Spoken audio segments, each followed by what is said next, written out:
Welcome, everybody, to another episode of the Lunch Table Podcast. And in this episode, we will give you our review for Succession Episode 5, now streaming on HBO Max. Beware of spoilers. We have plenty of thoughts to talk about it. My goodness, the deal, that was so intense. Dylan, why don't we get started with your thoughts? Oh, man, yeah. The drama has built up, and now we kind of have a new antagonist in the form of Lucas Madsen. Great conversation, great dialogue, great tension. It's still there, even though we don't have our major prick, Logan.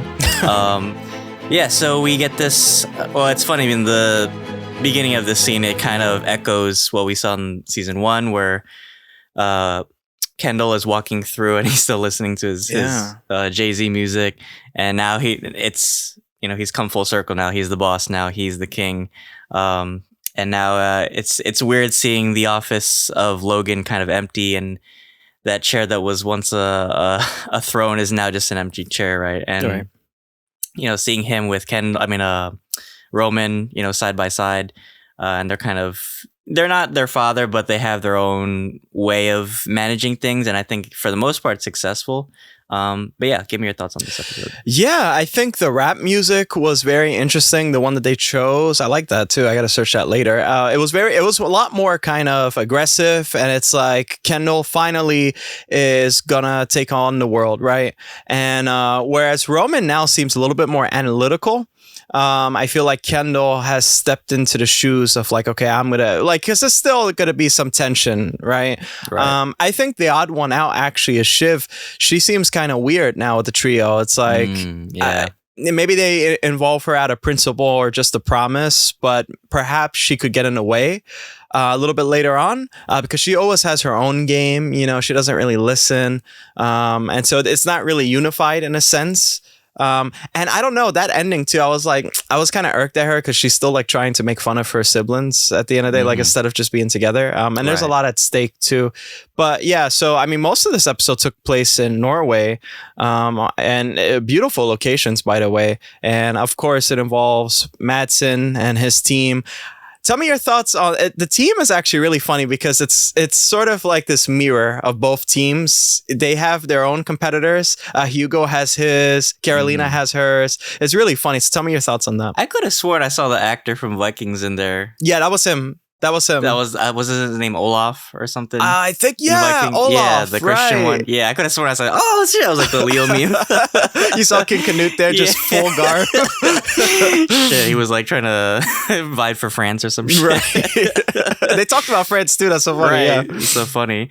Yeah, it's a weird parallel, right? It's kind of a foil for the Waystar team, or the quad squad, I guess. Yeah. So first of all, those Norway shots were beautiful. The mountain ranges, and when we saw like that ski lift, it was so beautiful. I love Succession for like their location, shots. It's just, it feels like a very like, pristine international show in that regards.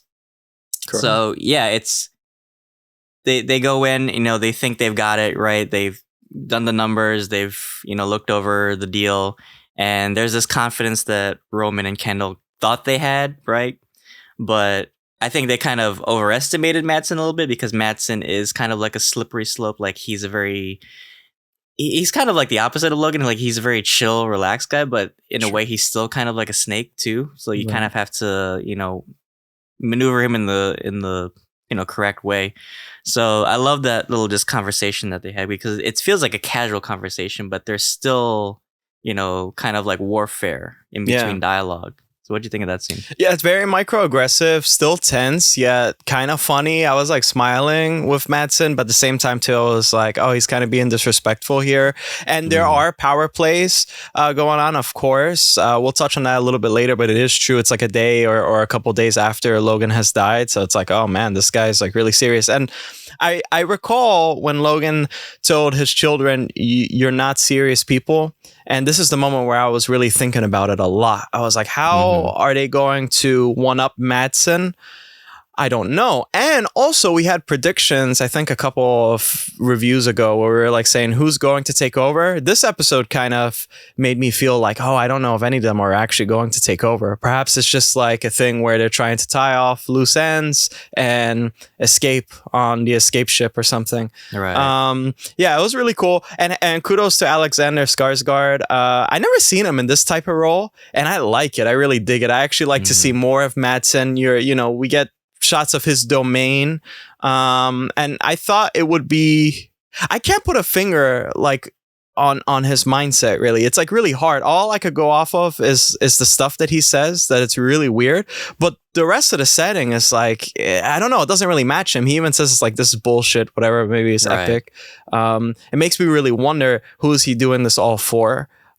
He represents this kind of like modernist thinking in business, I guess. It's like, it's not the old school like Logan, like very like old money, like, like media and, the news and stuff. I mean, he's kind of I don't know. Did he say like he was like in the like crypto or like those like kind of newer technologies? Yeah, I think it's season 3. Yeah. Yeah. So I'm kind of like confused sometimes, like why he's so interested in ATN, because he was really shooting for ATN in this episode. He's like, I want to just buy you out, make this fast, right? He even like, brought them out like not even a day after their dad died. So I'm like really like trying to wrap my mind around like his motives. I think they like the tango. I think everybody in this business, they like the tango. The money's good, but you could go somewhere else to get money. Will it be profitable? I don't know, but it's the pursuit that makes life worth living. And I think for somebody like him, that's exactly it. And it does make sense too. It's like you have this legacy with ATN, and then you also it's a bad brand, good parts, right? You could take everything they have and just switch it up a little bit.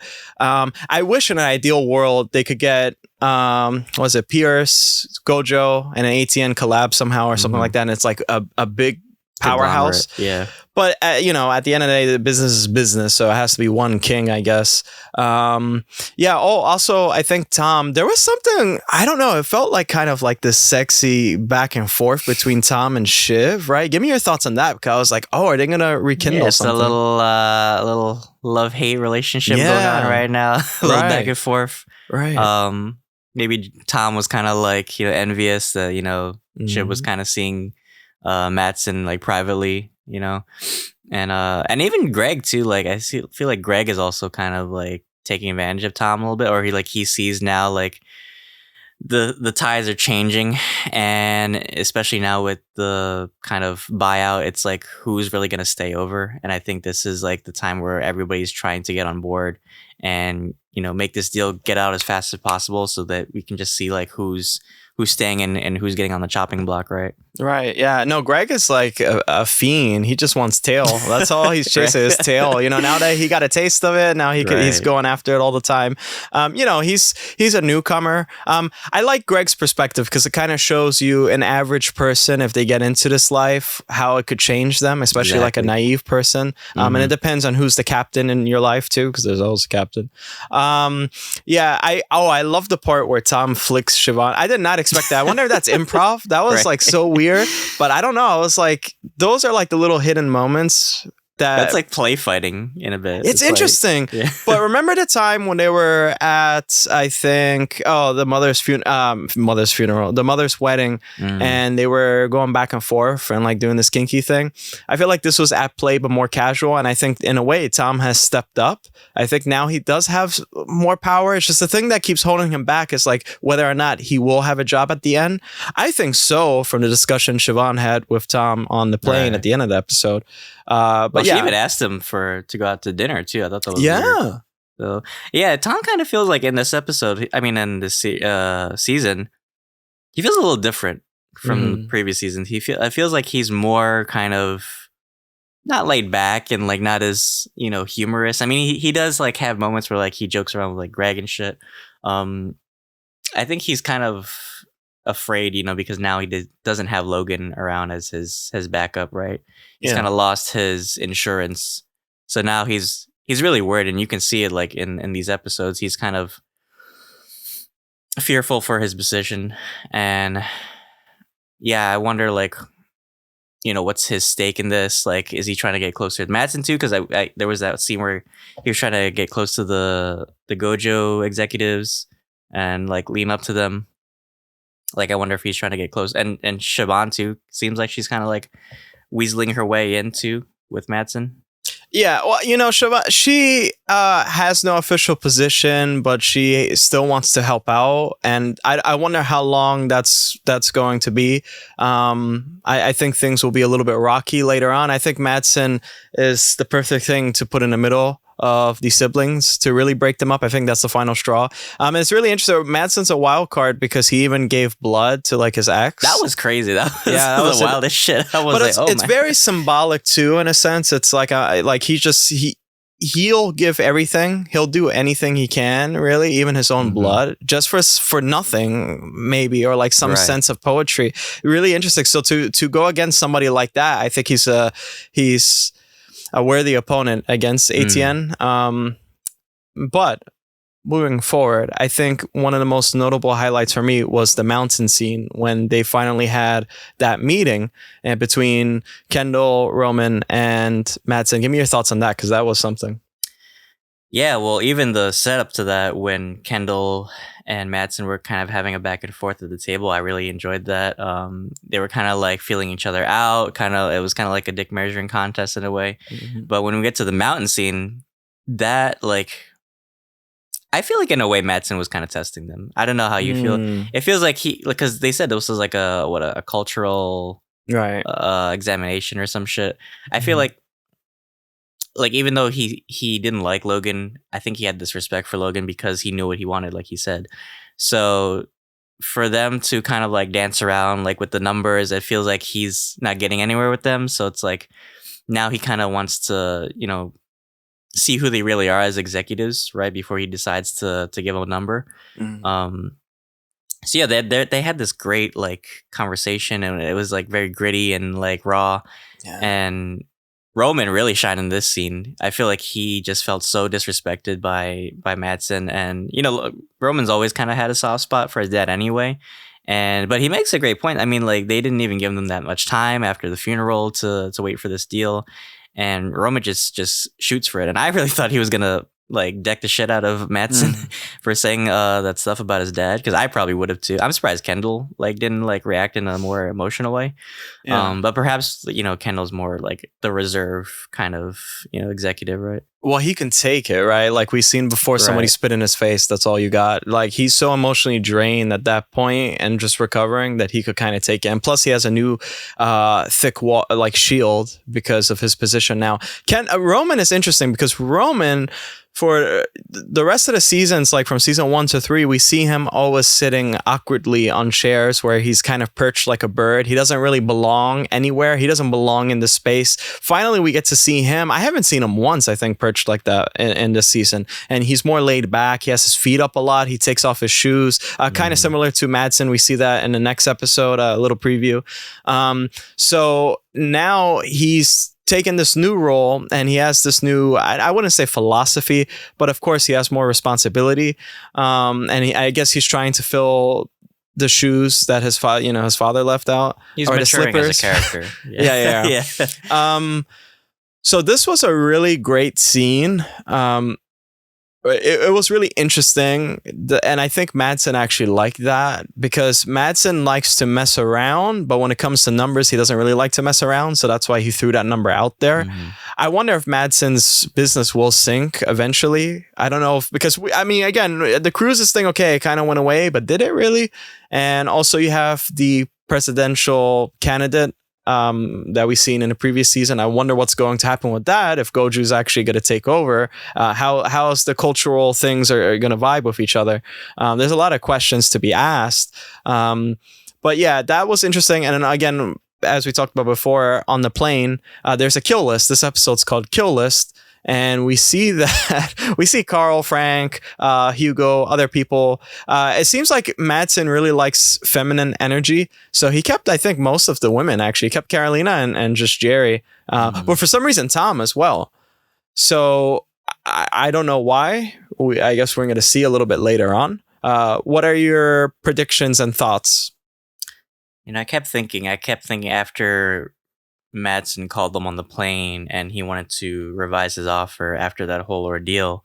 I kept thinking, did Shiv have something to do with this? Like, did she maybe sweeten the deal or something? Or did she say something to Madsen that made him rethink the offer, right? Or is Madsen just like this? Like you said, like he's a wild card, like he enjoys kind of like the boxing, right? The back and forth. And that's perhaps what he sees. And maybe that's why the kill list was the way it was, because some of these people that, got chopped probably weren't as proactive as some of the other characters. Even Tom tried to, make his way with the executives. So it's kind of like he's still a proactive person. And with ATN, well, he's also head of ATN too. So maybe perhaps, maybe he'll probably take Sid's job, because I think Sid too is kind of like done. This episode was amazing. Great. In terms of like business negotiation, I thought this was like a wonderful like showcase of that. But yeah, what are your predictions? Yeah, so we've seen in the preview for next episode, there's this sort of ceremony, or like, it looks like a play, I don't know, and Kendall asks to build something out of plywood. Perhaps that's symbolic of building a new foundation. Maybe Kendall's actually going to screw everybody, and maybe he's going to take a lesson from his father and try to get more out of him. And it's like, they're going to say like, what the hell, Ken? Really? Right. And it's like, this is a good deal. And he's going to be like, no, not yet. And he's going to keep trying. I wonder if he's actually going to do that. Maybe he'll, his father said, you're not serious people. I wonder if he does that and he actually messes up everything. And now it's like a new problem. It's kind of worse than Sandy and Stewie. I wonder also with Connor, what's going to happen with the house. Connor? Oh, yeah. Connor also was like, they were preparing Logan for the funeral. With the kilts thing. Yeah. So we also have the funeral that we have to worry about too. Right. Yeah. I'm interested in seeing that. I'm really or unless that's like a ceremony for Logan, unless that's what it is. So it's just a ceremony. But they said that he has a glimmer in his eye, and we don't know what he's really going to say next. So that's why I'm thinking, well, why did they add that dialogue there? Maybe he's going to say something like, wouldn't it be crazy? You remember the episode where Kendall went to his dad's birthday and missed out on the Volter deal? Right. What if he gets that same chance again? He has to skip his father's funeral. Oh, wow. To negotiate like a major deal, right? It is full circle. I mean, you have this episode that you saw like with the music and stuff, and he's going up there. So it does make sense. They said in the behind the scenes, they have like a board and they write like scenarios. So it does make sense. Perhaps that's going to happen. Yeah. What would you rate this episode? Oh, this episode gets 9 out of 10 for me. Yeah, I think I'd say 9 out of 10 as well. I really enjoyed this episode. But that is our review for, again, Succession, episode 5. Now streaming HBO Max. Guys, if you like this video, please remember to actually like this video, please. And also check out our Dead Ringers review. That was interesting. If you guys didn't know, we have twins, so there you go. You now know. We have plenty of stuff coming your way, plenty of reviews, of course, a video essay, some news updates, some debates, and all good stuff for you guys. So Dylan, take us away. We're so busy, guys. Please like this review if you stay till the end. Yeah, check out our other Succession episodes as well. Check out our other series reviews. We have so much content out, as Akram said. Whatever platform you're listening to us, please leave a comment or a review. If you want to see us review other shows, let us know. But thank you guys so much, and until then, thanks for having lunch with us. Fuck off, and I'll see you guys.